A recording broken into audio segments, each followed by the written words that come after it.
Okay guys, sekarang ni aku buat video dengan menggunakan mikrofon terus daripada kamera aku, kamera DJI Osmo Pocket 3, dan aku nak tunjuk kat korang hasil menggunakan mikrofon daripada Boya, iaitu Boya Magic. Mikrofon keluaran terbaru daripada Boya.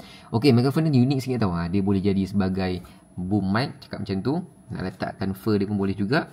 Ataupun boleh cakap menggunakan mikrofon yang kecil comel cantik ni Sebelum aku nak onkan mikrofon ni, kita kena buang dulu segala plastik-plastik dia. Sebab ini baru sampai kat rumah aku. Lepas dah buang plastik-plastik dia, kita boleh masukkan dekat dalam dia punya casing semula untuk bagi dia connect. Buang. Tapi buang semua. Okay.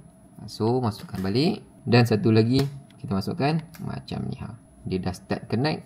Kat sini dia ada lampu indikator berapa percentage bateri yang tinggal. Bawah ni dia ada satu receiver dengan type C. Yang ni korang boleh connectkan dekat phone dan juga boleh connectkan dekat kamera korang, tapi kamera DJI sahaja. Untuk yang brand lain belum lagi ada, ataupun korang boleh juga ambil yang combo yang mahal sikit tu untuk dapatkan dia punya receiver yang mana korang boleh cocokkan gunakan AUX. Untuk korang yang gunakan mirrorless camera tu kan, yang itu paling sesuai untuk korang. Jadi sekarang ni aku nak cocokkan aku punya receiver ni dekat kamera aku. Test 1 2 3, test 1 2 3. Macam okey tak suara dia? Mestilah okey, Boya kot.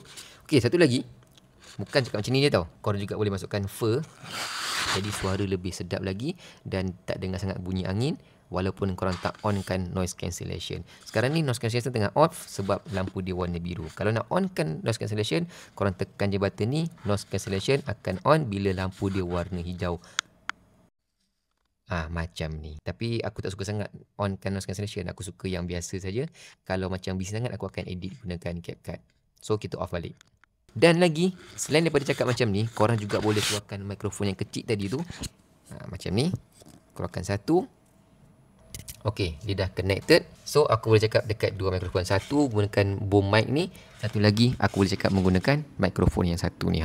Tapi kalau kita keluarkan dua-dua, mungkin akan bergema sikit kot. Dia gema tak? Tak apa, kita masukkan balik. Jadi untuk korang yang nak mikrofon yang nice, harga dia taklah mahal sangat pun, tapi memang menarik sebab ini adalah pertama kali aku jumpa mikrofon dengan casing yang jadi sebagai boom mic macam ni. Hebat. Sesuai dengan nama dia, Boya Magic.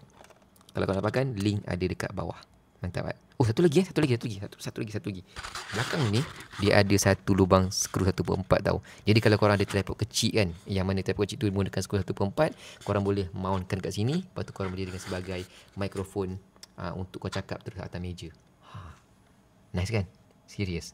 Dia punya kaki pun kalau korang nak beli yang Boya punya, ada juga dia jual dekat dalam TikTok ni. Kalau korang nak, aku akan letak link yang lain dekat video yang lain.